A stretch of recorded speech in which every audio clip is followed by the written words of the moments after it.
What if finding something valuable wasn't about what you gained, but who you became? In the shadows between two garbage bins lies a wallet that holds more than just money. For a 12-year-old boy struggling to help his grandmother keep their home, it represents an escape from worry. For a lonely billionaire who lost it, it contains something money can't replace. Two worlds are about to collide. One choice will change everything. And the most valuable thing in this story might not be what you expect. Thaddeus Blackwood stepped out of his sleek black car and stared at the crumbling brick buildings. This was once home, though it looked nothing like he remembered. At 62, with silver hair and sharp eyes, he still stood tall and strong. His tailored suit probably cost more than most people here made in months. "We're rolling, Mr. Blackwood," called the camera lady. "Just act natural." Nothing felt natural about being back in the South Bronx after 40 years. "This is where it all began," Thaddeus said, his deep voice carrying down the littered street. "Apartment 3B, right there." He pointed to a window with peeling paint. "My mother worked 3 jobs. I slept on a fold-out couch until I was 16. The film crew nodded, capturing every word for the documentary about his rise from nothing to becoming a tech giant worth billions. Thaddeus walked slowly down the block, hands in his pockets. The cold October wind cut through the street, making trash dance across the sidewalk. He stopped at the corner store. Different name now. Same faded green awning. "I worked here stocking shelves after school," he told the microphone they held near him. "Mr. Wilson paid me under the table. That money bought my first computer parts." Memories flooded back as they walked. The alley where he'd hidden from bullies. The rusty fire escape he'd climb to see the stars on summer nights. The community center, now boarded up, where an old computer had changed his life. "Enough for today," Thaddeus suddenly announced, turning away from the cameras. Something in his chest felt tight. "We'll continue tomorrow." The director looked disappointed but nodded. "Wrap it up, everyone." Thaddeus needed space. "I'll walk a bit alone," he told his assistant, Valencia. "Have the car meet me at the main avenue in 20 minutes. "Sir, this neighborhood isn't—" "I grew up here," he cut her off. "I'll be fine." Valencia reluctantly backed away, speaking into her phone to arrange the car. Alone now, Thaddeus let himself really look at his old neighborhood. Children played on a rusty playground. A mother hurried past with grocery bags. An old man sat on a stoop, watching everything with tired eyes. What would his life be like if he'd stayed? If that teacher hadn't seen his talent with numbers? If that scholarship hadn't come through? He touched the brick wall of his old building, feeling the rough texture against his fingertips. When had he last touched anything real? His days were filled with screens, reports, and handshakes with people who wanted something from him. Thaddeus reached inside his coat, fingers finding the worn leather of his wallet. Not his everyday one. This was special. Handmade Italian leather, but that wasn't why he treasured it. Inside were the last photos of his mother before cancer took her, a faded picture of his childhood best friend who died in the army, and the letter, the one thing he still carried after all these years.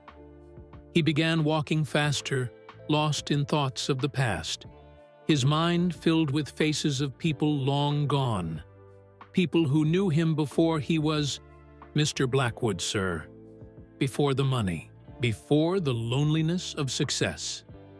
The wallet slipped from his coat pocket as he turned the corner, landing silently between 2 garbage bins in an alley. He never noticed, too caught up in ghosts of his past.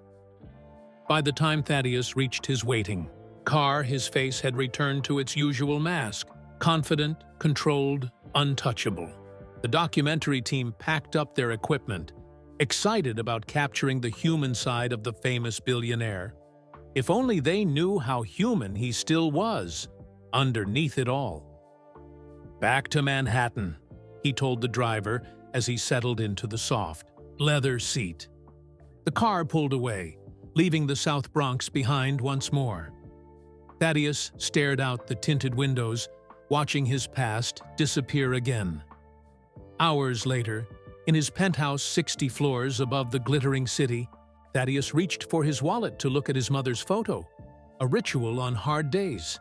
His pocket was empty. "Valencia," he called sharply, trying to keep the panic from his voice. His assistant appeared instantly. "Sir?" "My wallet, the brown one. Have you seen it?" "No, sir." "When did you last have it?" Thaddeus closed his eyes, remembering. "In the Bronx. I had it when—" His voice trailed off as realization hit. The wallet with $5,000 cash. His rare family photos. The letter he'd carried for 40 years. All gone. Call the film crew. Have them search the route we took. Offer a reward. His voice sounded hollow even to himself. "Right away, sir." When Valencia left, Thaddeus stood at his floor-to-ceiling windows, looking out at the city lights. Somewhere, out there, a piece of his heart lay in a dirty alley.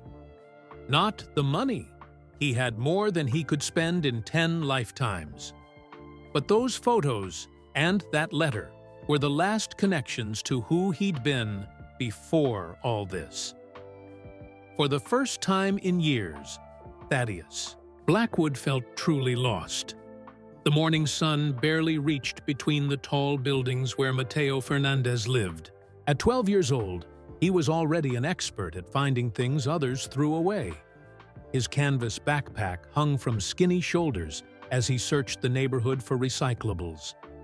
5 more cans, and I'll have enough, he whispered to himself, counting the coins in his pocket. Wednesday was medication day, and his grandmother's arthritis pills cost more than they could easily afford. Mateo's home was just 3 blocks from where Thaddeus Blackwood had grown up, though he knew nothing of the billionaire. His world was much smaller. The 4 rooms he shared with Grandma Lucia, the bodega where Mr. Reyes sometimes gave him day-old bread, and his school where computers only worked half the time. Since his parents died 4 years ago, Mateo had learned to be the man of the house. Every morning he made coffee for Grandma before she left for her first cleaning job. Every evening he had dinner waiting when she returned from her second job, her hands red and swollen. Today, after school, he took his usual route through the neighborhood alleys. These were the best spots for finding cans and bottles. Sometimes, if he was really lucky, he'd find something he could sell to the pawn shop. "Mateo, any luck today?" called Mrs. Diaz from her window. "Just started, Mrs. Diaz," he called back, waving. He turned down the narrow passage between 2 buildings, careful to avoid the broken glass. That's when he saw something tucked between 2 garbage bins. Something that didn't belong there. A wallet. And not just any wallet. This one looked expensive, the kind he'd seen in store windows downtown. Mateo looked around. No one was watching. He quickly picked it up and stuffed it in his jacket. His heart pounded as he rushed home, forgetting all about collecting cans. Their apartment was empty when he arrived. Grandma wouldn't be home for hours. He locked the door and pulled the wallet from his jacket, placing it on their small kitchen table. The leather felt soft and smooth, nothing like the cheap wallets at the dollar store. Carefully, he opened it. "Whoa," he breathed. Inside were more bills than he had ever seen at once. Mateo's hands shook as he counted. 1,000. 2,000. His voice grew quieter with each thousand. $5,000. $5,000. The rent they couldn't pay. The medicine Grandma needed. the shoes he'd outgrown months ago. All the problems that kept him awake at night could be solved with what sat before him. No one would know. The wallet's owner was clearly rich. They probably wouldn't even miss this money. But something made him look deeper. Behind the cash were photos. An old woman with kind eyes that reminded him of Grandma Lucia. A younger man with a small boy on his shoulders, both smiling wide. And an sealed envelope, yellowed with age, tucked in the very back. He found a business card. Thaddeus Blackwood, CEO, Blackwood Technologies. The card had a phone number written in pen on the back, not printed like the front. Mateo turned on their small TV while still staring at the wallet. The evening news was showing a story about some rich guy filming in the Bronx today. Tech billionaire Thaddeus Blackwood returned to his roots today, said the news lady, visiting the South Bronx neighborhood where he grew up before founding Blackwood Technologies. Mateo froze as they showed a picture of the same man from the E-theme wallet photos, only now he was old with silver hair and wearing an expensive suit. He turned off the TV and stared at the money again. $5,000. They needed it so badly. Just then, he heard keys in the door. Quickly, he slid the wallet under a cushion as Grandma Lucia entered. "Mateo, mi vida," she said, her voice tired but her smile warm. "How was school?" "Good, Grandma," he answered, heart still racing. "How was work?" She sighed, lowering herself carefully into a chair. Her hands were shaking more than usual. "Same as always. Mrs. Peterson wants me to come an extra day this week. That will help with—" She trailed off, but Mateo knew what she meant. The rent. Later, as they ate dinner, Grandma pulled an envelope from her purse and placed it on the table. "What's that?" Mateo asked, though something in her eyes told him it wasn't good. "Notice from the landlord," she said quietly. "We have 30 days to pay what we owe or find somewhere else. 30 days. Mateo's mind raced to the wallet hidden just feet away. $5,000. All their problems solved. That night, Mateo couldn't sleep. He took the wallet from its hiding place and sat by the window, looking at the money, the photos, and the mysterious sealed envelope in the dim glow of streetlights. His fingers traced the edges of the envelope. Whatever was inside seemed important. Maybe as important as the money. He thought of his parents, how they always said honesty matters most when it's hardest to be honest. He thought of his grandmother working with pain in her hands every day. $1,000 would change everything. But what would it change him into? Mateo put the wallet on his nightstand and stared at the ceiling, torn between need and the voice inside telling him what was right. Mateo woke before the sun. He hadn't really slept, just drifted in and out of dreams where he was both hero and thief. The wallet sat on his nightstand where he'd left it, like a test waiting to be answered. He picked it up again, touching the soft leather. $5,000. More money than he'd ever seen. More than Grandma Lucia made in months of cleaning. Rich people's homes. His stomach growled, reminding him they were down to rice and beans until payday. Outside his window, the sky turned from black to gray. Grandma would be up soon for her early cleaning job. Mateo pulled out the photos again. The old woman's eyes were kind, like his grandma's. Who was she to Mr. Blackwood? His mother? The man in the other photo looked happy with the little boy on his shoulders. Mr. Blackwood had been a kid once too, just like him. His fingers found the sealed envelope again. Whatever was inside felt thin, maybe just a letter. But it was kept, carefully, tucked away safe. It must be important. Would I want someone to return my important things? Mateo whispered to himself. He thought of his parents' photo album, the only thing he had left of them. What if he lost it? He'd want whoever found it to bring it back, no matter what. When he heard Grandma stirring in her room, Mateo quickly tucked the wallet under his pillow. He needed more time to think. In the kitchen, he made coffee the way Grandma liked it and toasted their last piece of bread. "Buenos dias, mi vida," she said, kissing his forehead. "You're up early." "Couldn't sleep," he admitted. She studied his face. "Something on your mind?" Mateo almost told her then, but stopped himself. If he showed her the money, she might make him return it right away. He needed to decide for himself. "Just thinking." "About school stuff," he lied, feeling bad about it. After Grandma left for work, Mateo placed the wallet on the kitchen table and stared at it, like it might speak to him. He made a list in his notebook. Reasons to keep the money. Pay the rent we owe. Buy Grandma's medicine. Fix our broken heater. New shoes. No more hungry days. Reasons to return it. It's not mine, it's wrong to keep it. Those photos might be important. The sealed letter might be special. Mom and Dad would want me to return it. He tapped his pencil on the table, thinking hard. Mr. Blackwood was a millionaire. Would he even miss $5,000? Probably not. But those photos and that letter, those weren't about money. Those were about memories. School passed in a blur that day. Mateo couldn't focus on math or science or anything the teachers said.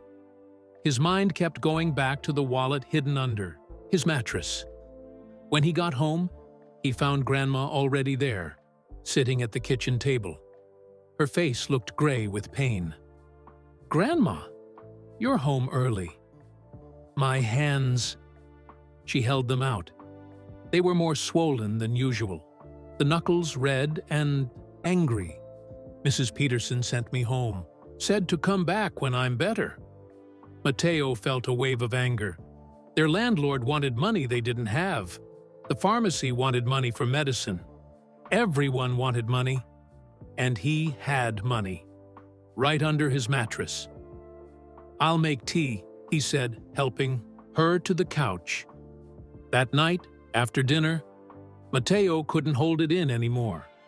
He went to his room and came back with the wallet.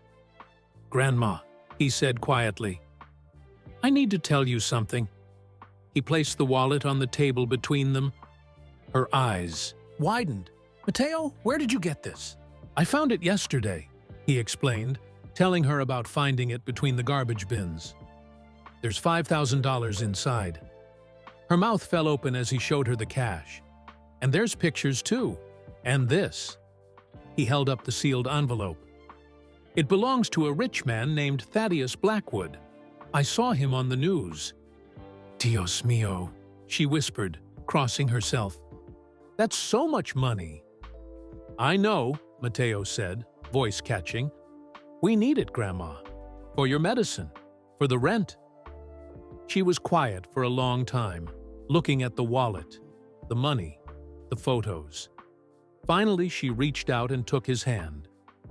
"Mi querido niño," she said softly. "What do you think we should do?" Mateo swallowed hard. "I don't know. That's why I'm telling you now." She smiled, her eyes wet with tears. "Our worth isn't measured by what we have," she said, "but by what we do when nobody's watching." It was what his father used to say. "But we need the money," Mateo argued, tears filling his eyes too. "Yes," she agreed, "we do need it. But need doesn't make wrong into right." Mateo looked at the photos again, at the faces of people who mattered to someone. "We should return it," he said finally. "All of it." His grandmother squeezed his hand. "I'm so proud of you, Mateo." "But how do we find him?" Mateo asked. "He lives in Manhattan, probably in some fancy building with guards." Is there anything in the wallet that might help? Mateo pulled out the business card with the handwritten number on the back. Maybe this is his phone, he suggested. There's only one way to find out, she said. Mateo took a deep breath and reached for their old, cordless phone. His hand shook as he dialed the number. 1 ring, 2 rings, 3. This is Blackwood. The voice was deep and sharp. Mateo almost hung up from surprise but found his courage. Mr. Blackwood? My name is Mateo Fernandez. I think I found your wallet. There was a long pause on the other end of the line. Mateo held his breath, wondering if the call had dropped. You found my wallet? Thaddeus finally replied, his voice suddenly alert. Where? How? In an alley in the South Bronx, Mateo explained. I was collecting cans yesterday and saw it between some garbage bins. Another pause. Mateo could hear papers shuffling. And you're calling to return it? The man's tone held disbelief. The leather wallet with pictures inside, Mateo finished. For him. And money. And a letter that I didn't open. He heard a sharp intake of breath. How old are you, Mateo? 12, sir. 12, Thaddeus repeated quietly.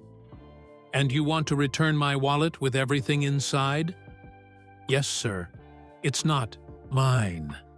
Mateo heard what sounded like a chuckle, but not a happy one. Where are you calling from? Thaddeus asked. Our apartment, in the South Bronx. Is there an adult with you? My grandmother. Mateo offered the phone to Grandma Lucia, who took it nervously. Hello, Mr. Blackwood. I am Lucia Fernandez, Mateo's grandmother. She listened for a moment. Yes, he found it yesterday. Another pause.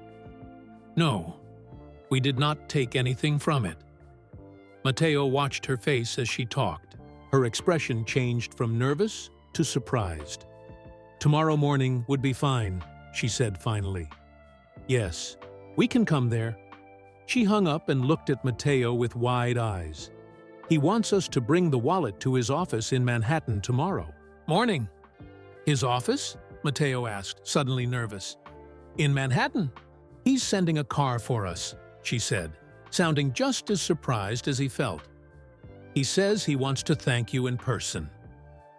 That night, Mateo could barely sleep again, but for different reasons. He'd never been to Manhattan before, never been in Sihiga, a fancy car, never met a billionaire. What if he said something stupid?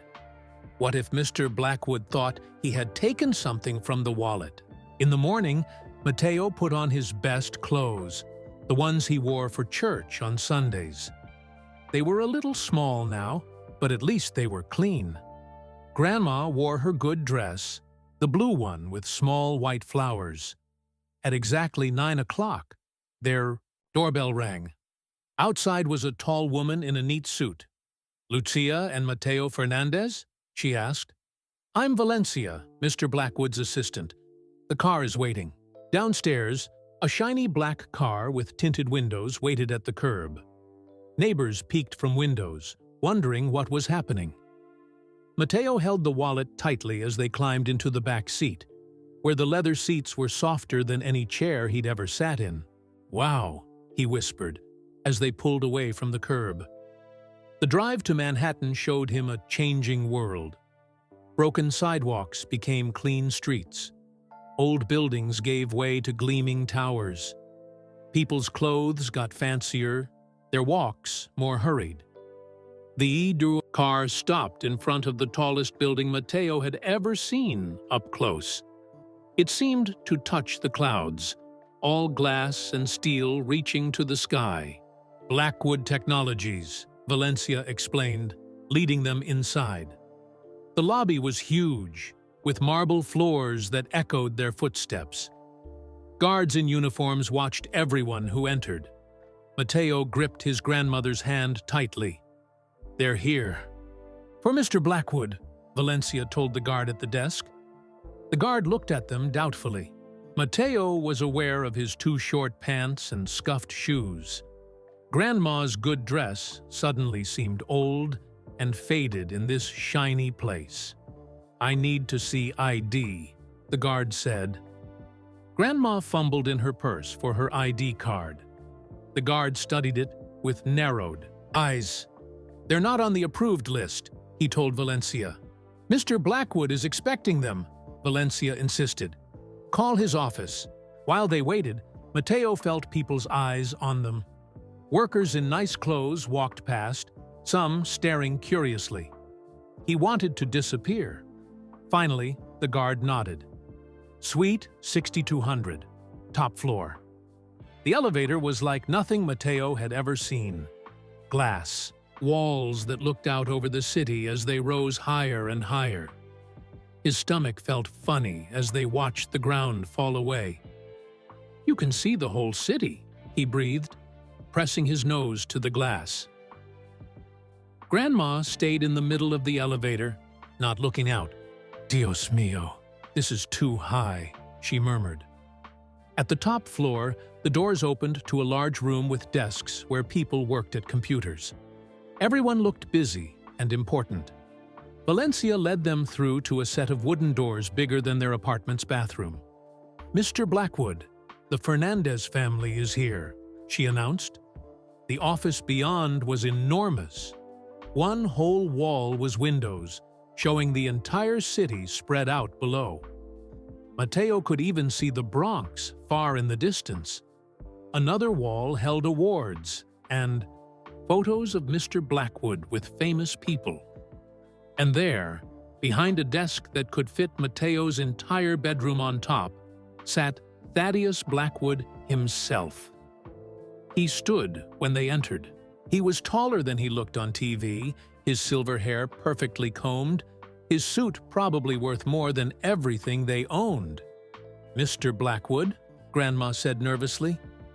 "Thank you for seeing us." "Mrs. Fernandez," he nodded, then looked at Mateo. "And you must be Mateo." Mateo swallowed hard. "Yes, sir." The room felt too quiet, too fancy, too everything. Mateo stepped forward and held out the wallet with slightly shaking hands. "Here's your wallet, sir. Everything's still inside." Thaddeus took it slowly, opening it to check inside. His eyes seemed to soften when he saw the photos. "You didn't take anything?" he asked, looking directly at Mateo. "Not even when you saw how much money was inside?" "No, sir," Mateo answered honestly. "I thought about it," he admitted. "We need money bad." But it wasn't right. Thaddeus seemed surprised by his honesty. He glanced at Grandma Lucia, then back to Mateo. "Most people would have kept it," he said, "even grown-ups." Mateo shrugged. "My parents taught me better."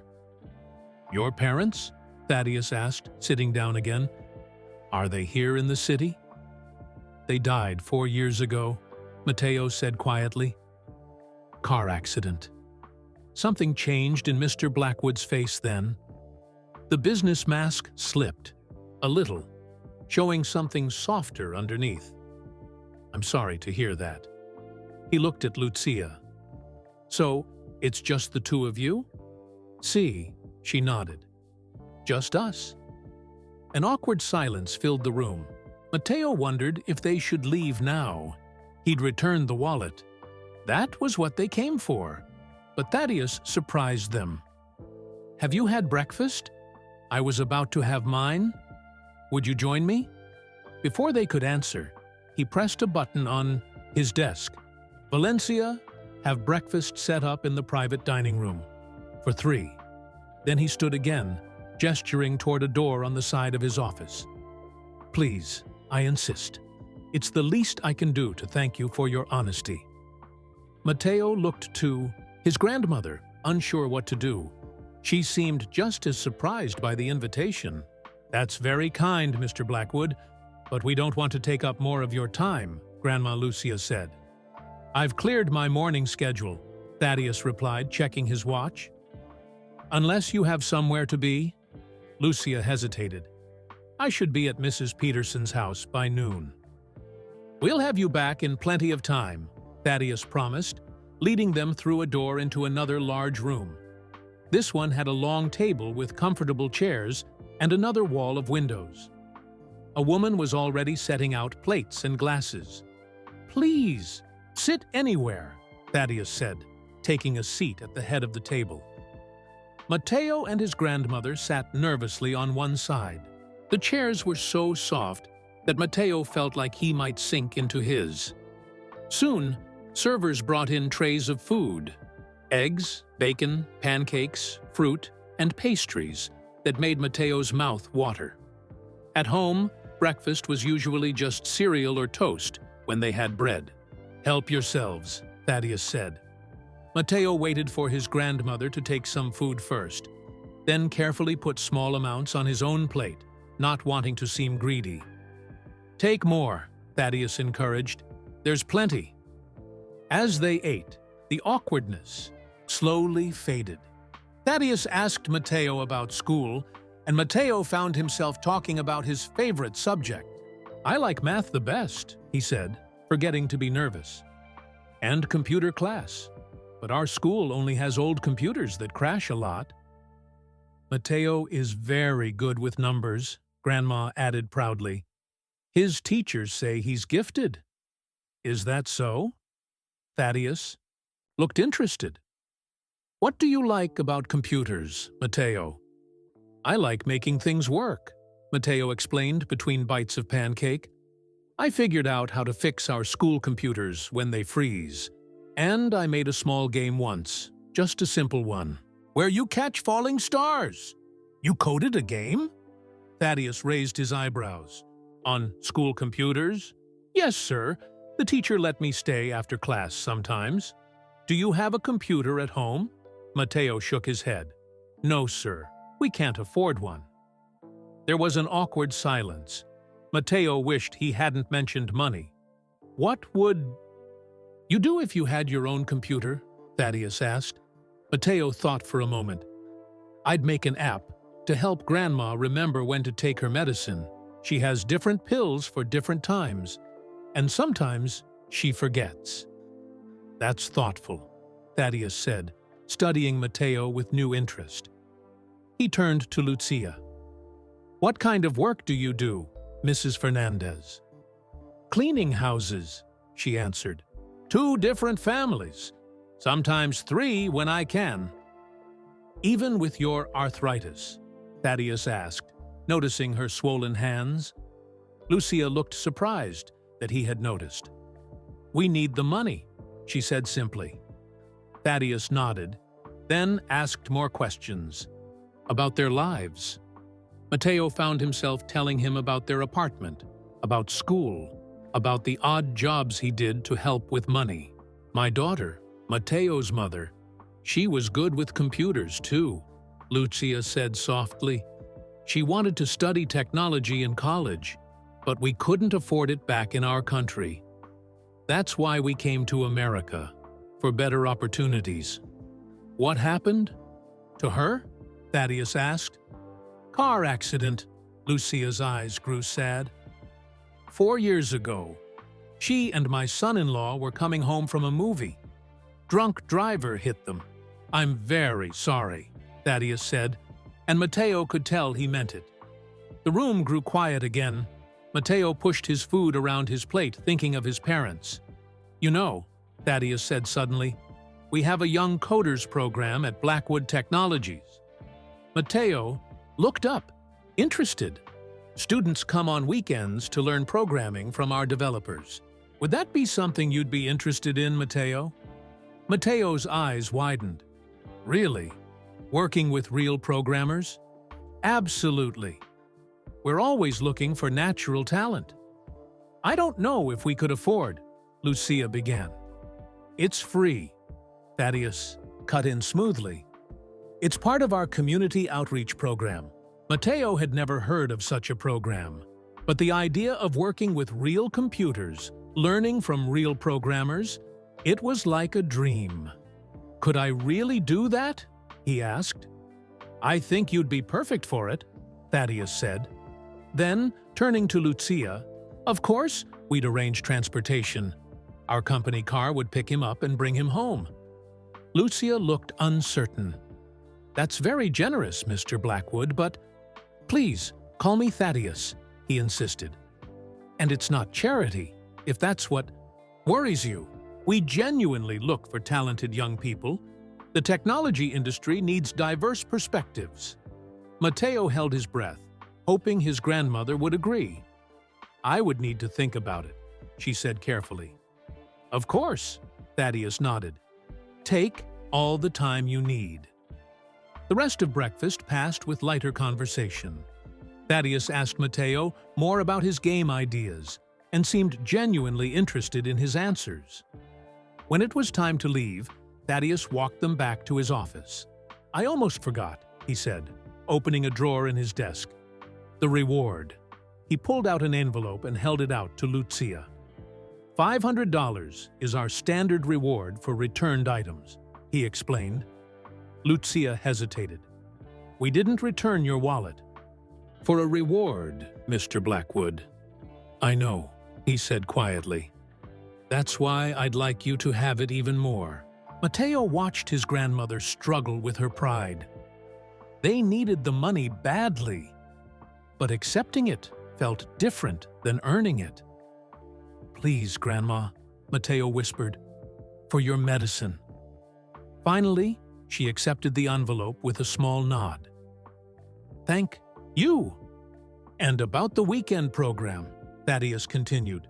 "It starts this Saturday. If you decide, Matteo can join us." "I'll let you know," Lucia promised.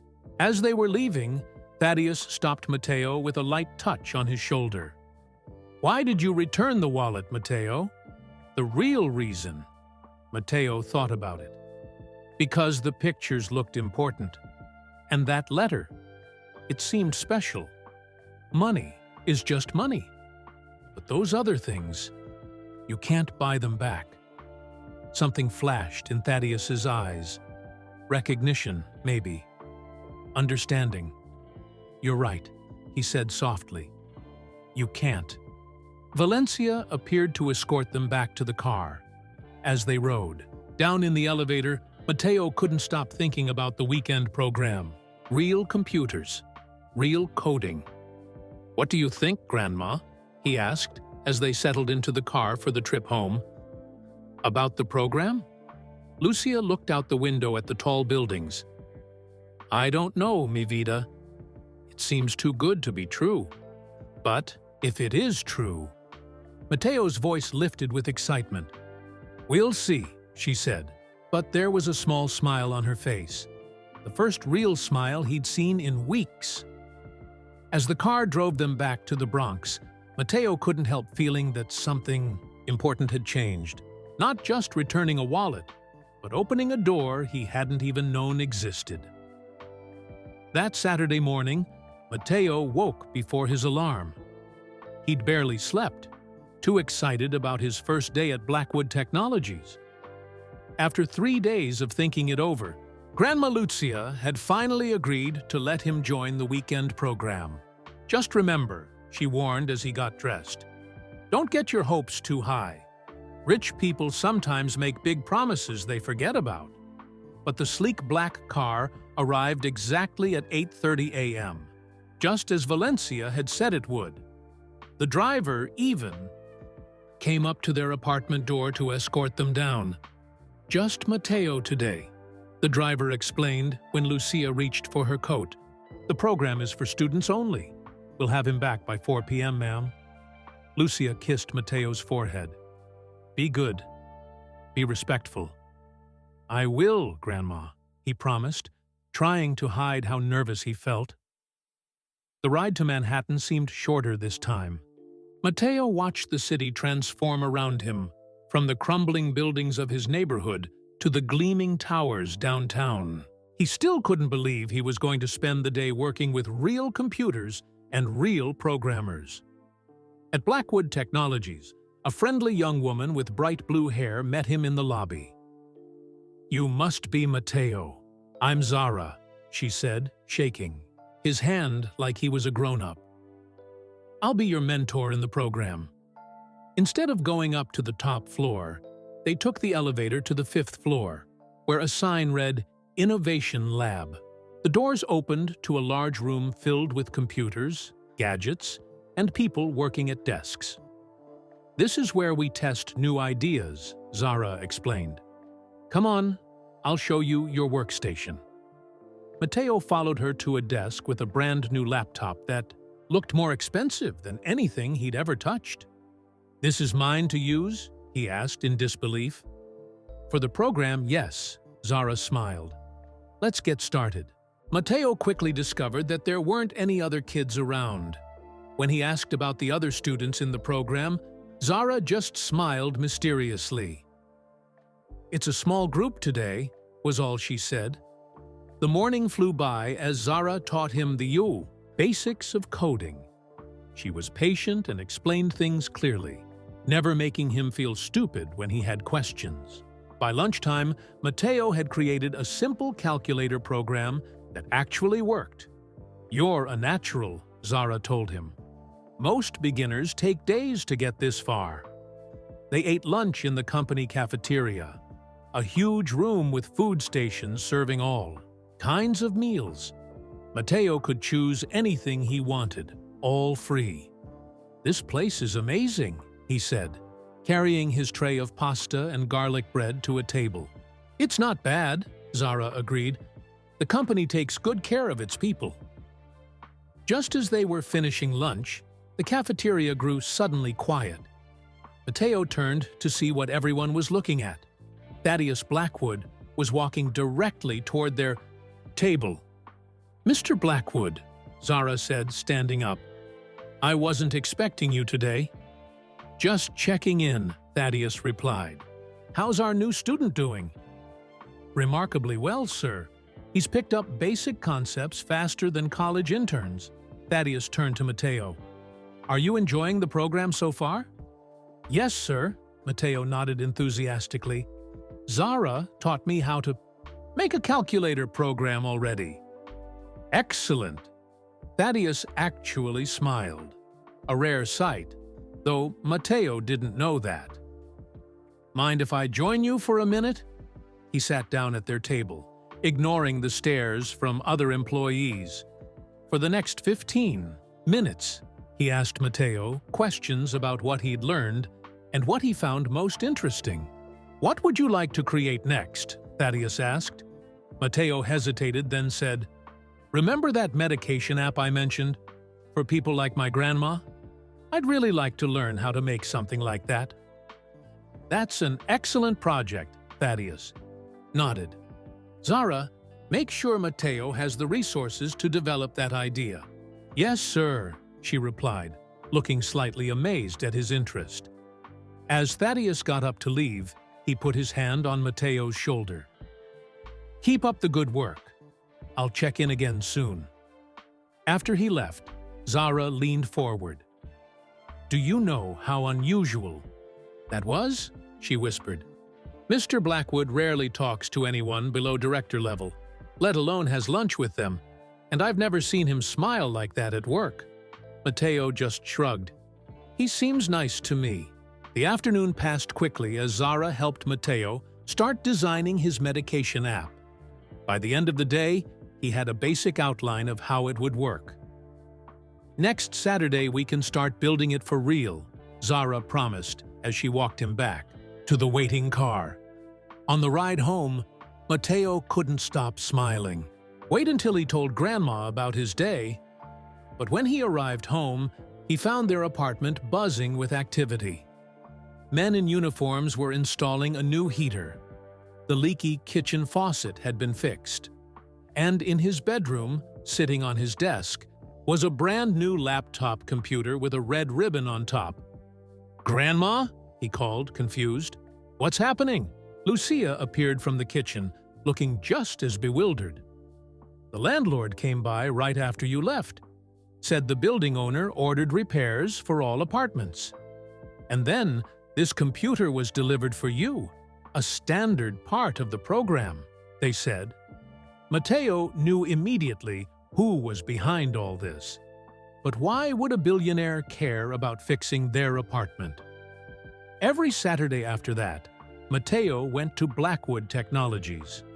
Each time, Thaddeus would appear somewhere during the day, sometimes just for a few minutes, sometimes longer. He'd ask about Matteo's progress, offer suggestions, or tell stories about when he was first learning to code. "I was only a few years older than you," he told Matteo one day. "When I built my first real program, it was terrible, but it worked, and that's what mattered."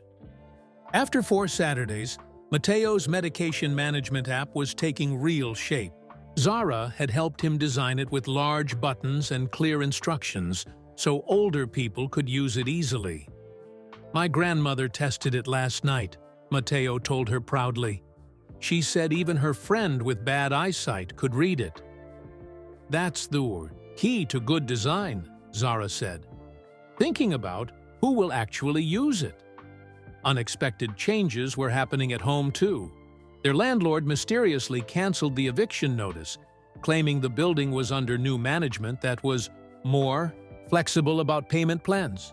The pharmacy suddenly found Grandma Lucia qualified for a special discount program on her arthritis medication. And most surprising of all, Mrs. Peterson, the woman whose house Grandma cleaned, offered her a job managing the cleaning staff at Upwide, her husband's office building. The pay was double what she made cleaning houses with actual health insurance. "I don't understand," Lucia told Matteo one night as they ate dinner. "Real dinner with meat and vegetables, not just rice and beans. It's like suddenly our luck changed." Matteo suspected it wasn't luck at all, but he kept quiet. He'd noticed how Thaddeus asked casual questions about their life each Saturday, about Grandma's work, their apartment, their needs. And somehow, problems just started solving themselves. By the 6th Saturday, Matteo's app was working well enough that Zara suggested they show it to the company's mobile development team. "They might want to help you polish it," she explained. "This could actually help a lot of people." When Matteo presented his work to the team of professional developers, he was nervous at first, but they treated him with respect, asking thoughtful questions and offering helpful suggestions. "Kids got a future here," one of them said to Zara, not realizing Matteo could hear. Later that day, as he was getting ready to leave, Valencia appeared. "Mr. Blackwood would like to see you before you go," she said, leading him to the elevator. In Thaddeus's office, Matteo found not only the billionaire, but also his grandmother, who looked as surprised to be there as Matteo was to see her. "Matteo," Thaddeus began, "Zara tells me your app is nearly complete." "Yes, sir," Matteo nodded. "The developers are helping me fix some bugs." "They're very impressed," Thaddeus said. "As am I." He turned to Lucia. "Mrs. Fernandez, I've asked you here because I have a proposal for both of you. Our weekend program has been so successful with Matteo that I'd like to expand it into a full scholarship."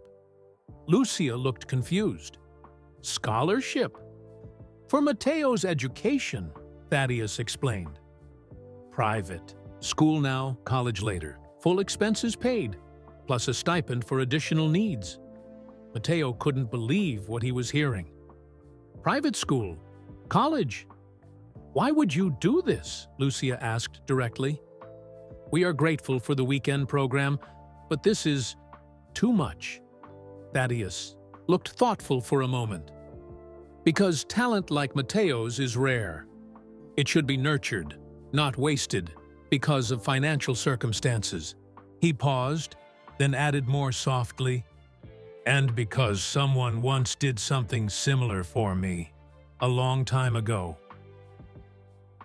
3 months after that meeting, Matteo's life had changed completely. He now attended West Park Academy, a private school with advanced technology classes and teachers who challenged him. His medication app had been polished by Blackwood Technologies developers and was being tested by senior living centers. Their apartment had new furniture, reliable heat, and a refrigerator that always held food.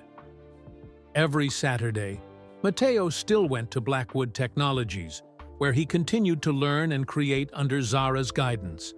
And almost every Saturday, Thaddeus would find time to check on his progress, even if just for a few minutes.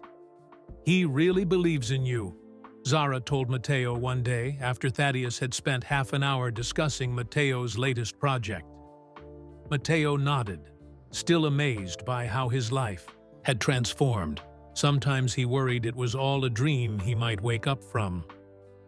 That Saturday in February, Mateo arrived at Blackwood Technologies as usual, excited to show Thaddeus his science fair project, a small robot that could sort recycling using image recognition.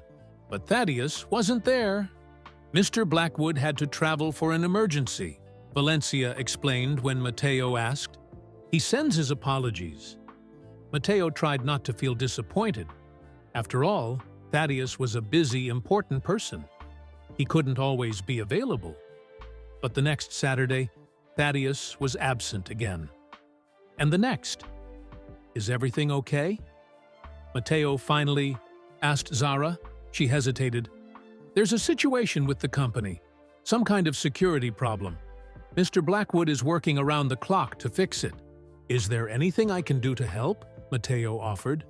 Zara smiled sadly. "I don't think so, Mateo. This is high-level stuff."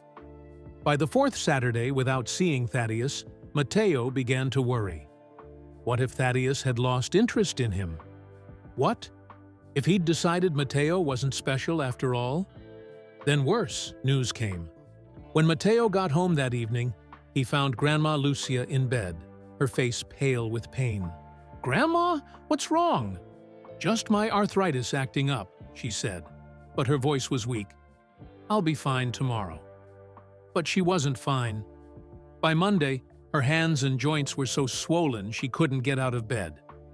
Mateo stayed home from school to care for her, calling Mrs. Peterson to explain why his grandmother couldn't come to work. "She needs to see a doctor," Mrs. Peterson insisted over the phone. Mateo knew she was right, but Grandma's new health insurance hadn't kicked in yet. There was some problem with the paperwork. After 2 more days with no improvement, Mateo called 911. The ambulance took Grandma Lucia to the emergency room, where doctors diagnosed a severe rheumatoid arthritis flare-up requiring hospitalization. "She'll need to stay for at least a week," the doctor told Mateo, "and she'll need special medication." Moving forward, "How much will that cost?" Mateo asked, thinking of their savings, the little they had managed to put aside from Grandma's new job. The doctor's expression said it all. "Do you have insurance?" "It's being processed," Mateo explained. "I see. Well, the hospital social worker will speak with you about options." Those options turned out to be limited. Without active insurance, the new medications would cost thousands of dollars. The hospital stay alone would be tens of thousands. For the first time since returning the wallet, Mateo felt truly scared. He tried calling Valencia's number, hoping to speak with Thaddeus, but kept getting her voicemail. "Hello, Ms. Valencia. This is Mateo Fernandez. I'm sorry to bother you, but my grandmother is in the hospital, and I really need to speak with Mr. Blackwood. Please call me back." 3 days passed with no return call. The hospital social worker was sympathetic, but had limited resources to offer. "Maybe you have a relative who could help?" she suggested. "It's just us," Mateo explained for what felt like the 100th time. Visiting Grandma in the hospital each day after school, Mateo tried to stay positive, but worry ate at him. The doctors wanted to discharge her soon, but she was still in pain and needed help getting around.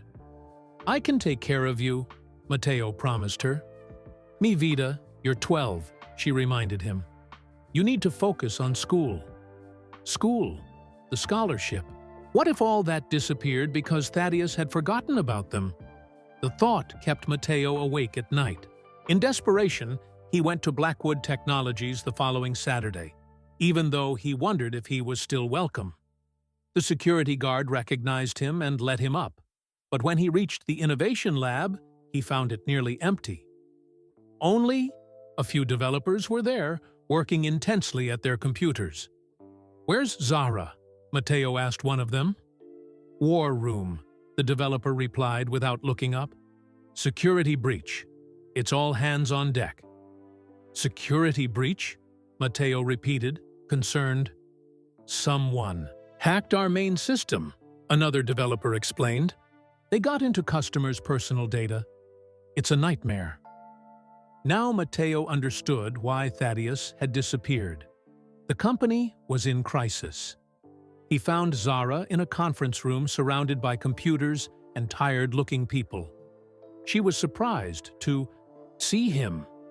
"Matteo, I thought Valencia called you. The weekend program is on hold while we deal with this." "She didn't call," Matteo said quietly. "I've been trying to reach her.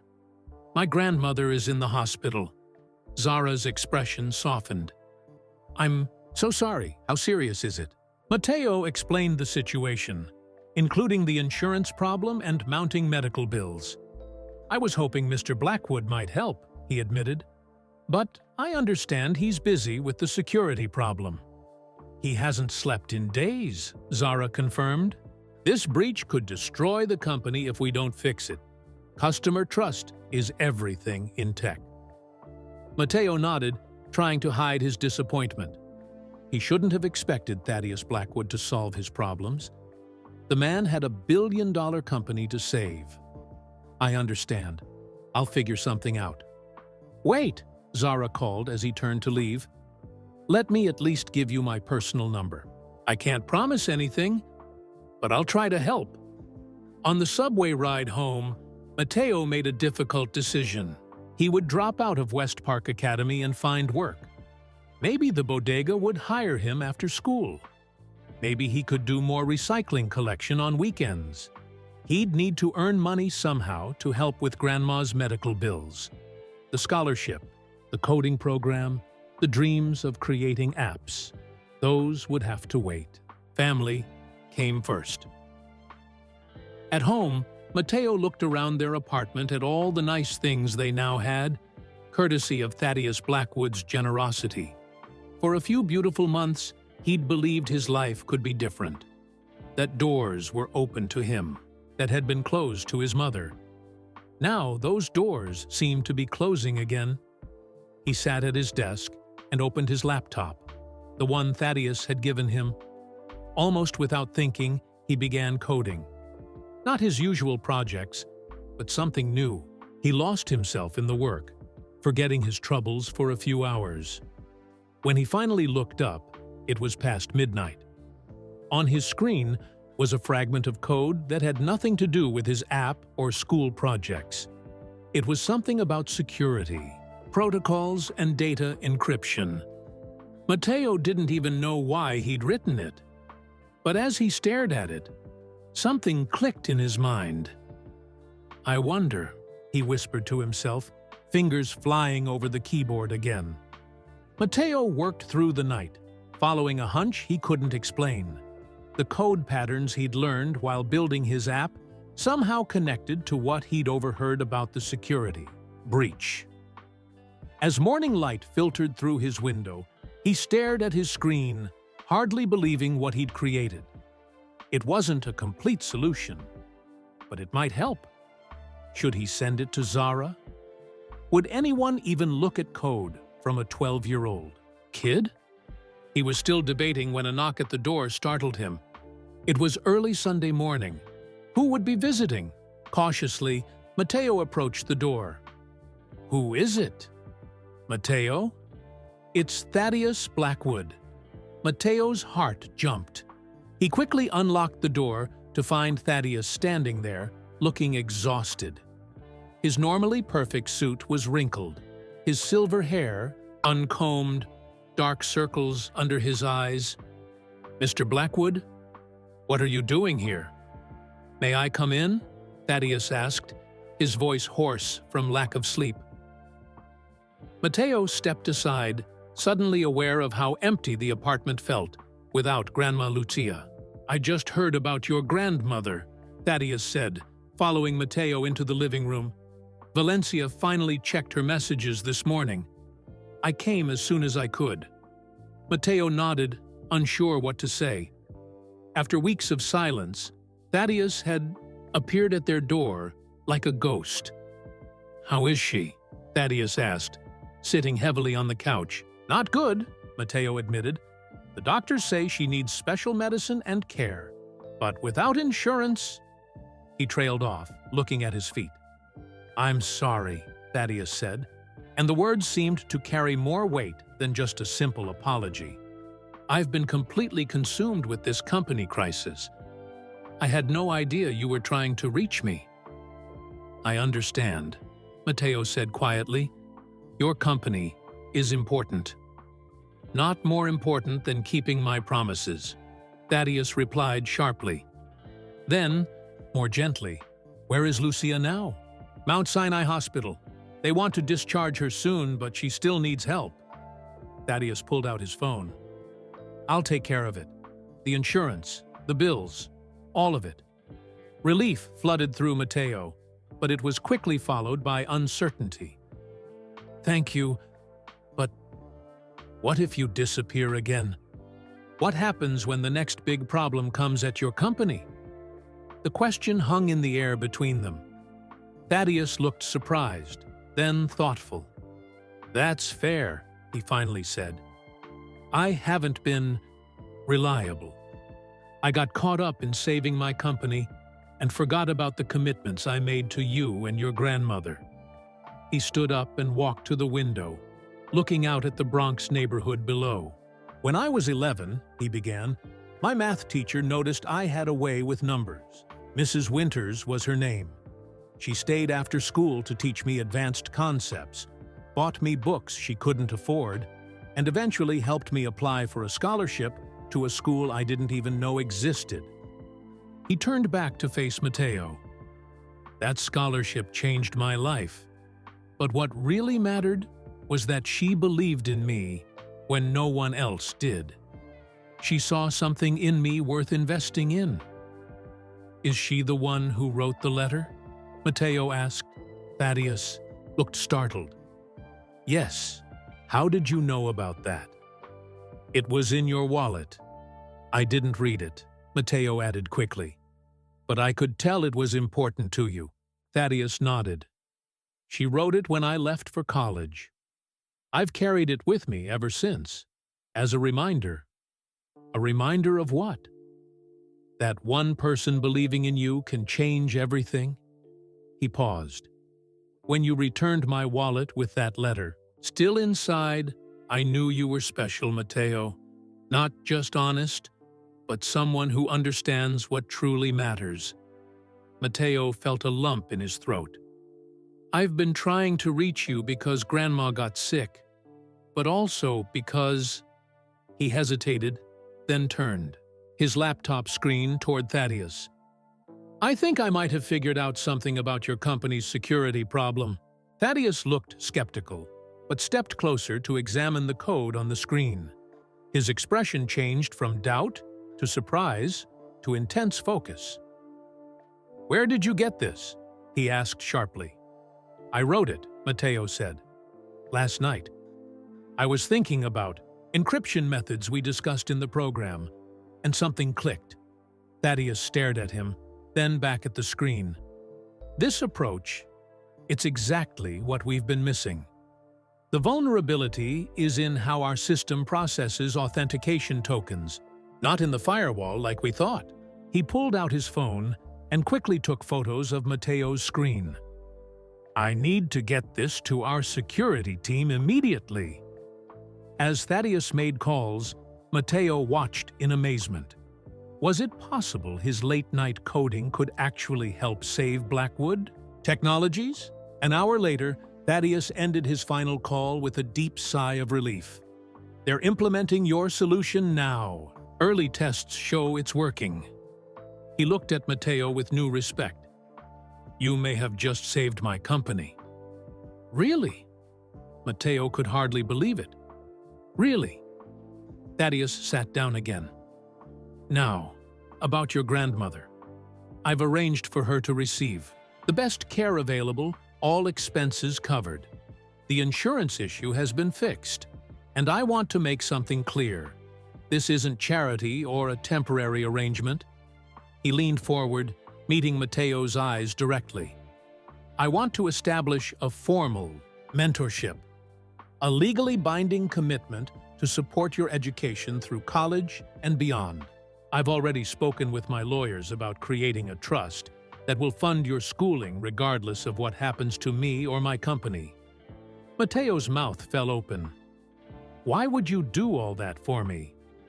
"Because talent like yours appears maybe once in a generation. But more than that." Thaddeus hesitated, as if searching for the right words. "For years, I've carried Mrs. Winters's letter, wondering how I could possibly repay what she did for me. She passed away before I made my fortune, before I could thank her properly." His voice grew softer. "I think this is how. By finding someone deserving to pass her legacy forward to." Matteo thought about the mysterious letter that had started everything. What did her letter say? Thaddeus reached into his jacket and pulled out the worn envelope. For the first time, he opened it in front of Matteo and read, "Dear Thaddeus, as you begin this new chapter, remember that your worth isn't measured by success or failure, but by how you use your gifts to lift others. Someone once saw potential in me when I was young, and I've passed that belief to you. Someday, you'll find someone deserving to continue this chain. Until then, carry this reminder that you were never alone, even when it felt that way. With pride, Mrs. W." Silence filled the room as the words sank in. Finally, Matteo spoke. "So, returning your wallet." "Wasn't just about the money," Thaddeus finished. "It was about finding the right person to continue what Mrs. Winters started." 2 weeks later, Grandma Lucia returned home from the hospital to an apartment filled with flowers. Her health was improving with proper treatment, and her job was still waiting for her when she felt strong enough to return. Matteo's app was officially launched by Blackwood Technologies, with his name listed as the primary developer. The Remind Me program was already helping thousands of seniors manage their medications. But the biggest news came from Thaddeus himself, who visited them for Sunday dinner, something that had become a weekly tradition. "I've decided to establish a foundation," he announced over dessert. "The Winters Foundation for Young Innovators, providing support for children with talent but limited opportunities." "What inspired this?" Lucia asked, though her knowing smile suggested she already guessed. "A boy who found a wallet and chose to return it, despite having every reason not to," Thaddeus replied. "And a security solution that was hiding in plain sight, just waiting for the right person to discover it." He looked at Matteo with genuine affection. "Sometimes the most valuable things in life are right in front of us, if we only have the wisdom to recognize them." As they finished dinner, Matteo thought about the incredible journey that had started with a simple choice to do the right thing. He'd returned a wallet, yes, but he'd also returned something more precious to Thaddeus Blackwood: a sense of purpose, a connection to what really mattered. And in return, his own life had been transformed in ways he could never have imagined. The QO cycle that began decades ago with a teacher believing in a young boy continued now through him. And someday, Matteo knew, he would find someone else to pass it forward to, continuing the chain of opportunity that had changed not one life, but many. That was the end of this story. I hope you enjoyed the worth of honesty and the journey of Matteo and Thaddeus. Where are you listening from today? I'd love to know in the comments below. If you enjoyed this story about how a simple act of honesty changed lives forever, please like this video and subscribe to the channel for more inspiring stories like this one. Don't forget to share with your friends and family to help spread kindness and awareness. Remember, sometimes the smallest actions can create the biggest ripples in someone's life. Thanks for listening, and I'll see you in the next story.